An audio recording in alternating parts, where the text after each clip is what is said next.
Well, howdy there, folks. Welcome back to Stewie MTG, and we finally get into our 3-color combinations. So I was messing around adding some cards here to Edgar Markov. So we've got a Vampire Tribal.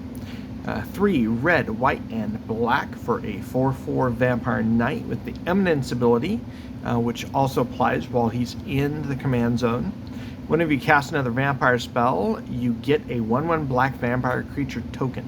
He's got first strike and haste, and whenever he attacks, you put a +1/+1 counter on each vampire you control. We only have one planeswalker in here. There could have been more, but for right now, I've got Sorin Grim Nemesis, mainly for that second ability. It deals X damage to target creature or planeswalker, and you gain X life, or the -9 ability, but that rarely happens. With that, in order to cast all these vampires, to get that Eminence ability, we got to be able to cast it.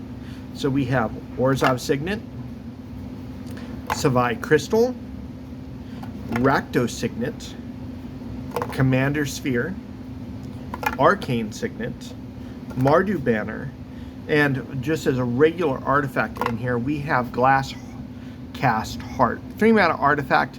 Whenever one or more vampires you control attack, you get a blood token, but that's really not why that's in here. It's mainly for that first ability. 1 black mana, tap, pay 1 life, create a 1/1 white and black vampire creature token with lifelink.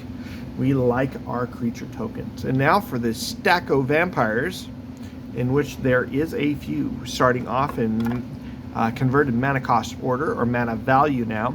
Vampire of the Dire Moon, Death Touch lifelink, fun stuff. Dusk Legion Zealot, I like the card draw. We've got Blood Artist,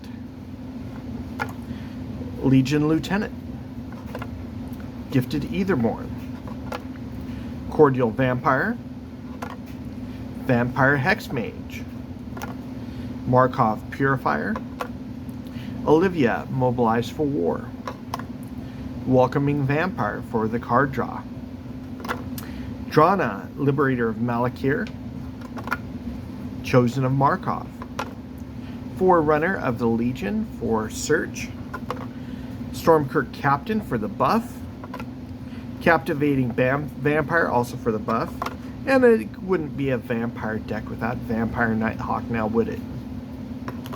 Marvin Fane, Dusk Apostle, Vainwitch Coven, and of course Veto has to be in here as part of potential. There's 4 pieces that help me attain a win.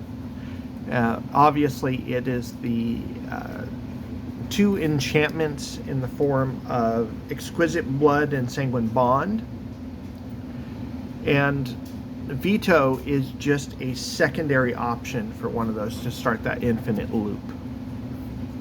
We have Varric, Warped Sengir, Bloodthirsty Aerialist, Bloodline Keeper, Edgar, Charmed Groom, Henrika Domanathi,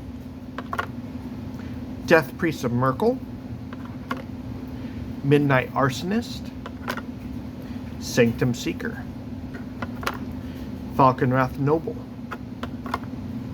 Miri the Cursed, Sengir Vampire, Bishop of Rebirth, Champion of Dusk, Asterion the Decadent, Sengir the Dark Baron, Patron of the Vein, Necropolis Regent, Nirkana Revenant, Crossway Troublemakers, Defiant Bloodlord, and lastly Butcher of Malakir. As we move on to our enchantments that help us accomplish our goals, we have Wedding Announcement, the combo of Sanguine Bond and Exquisite Blood, Stensia Masquerade. This is kind of a spot. Yes, it gives our creatures first strike, and if they deal damage, it gets +1/+1 counter. I'm kind of open to move that around.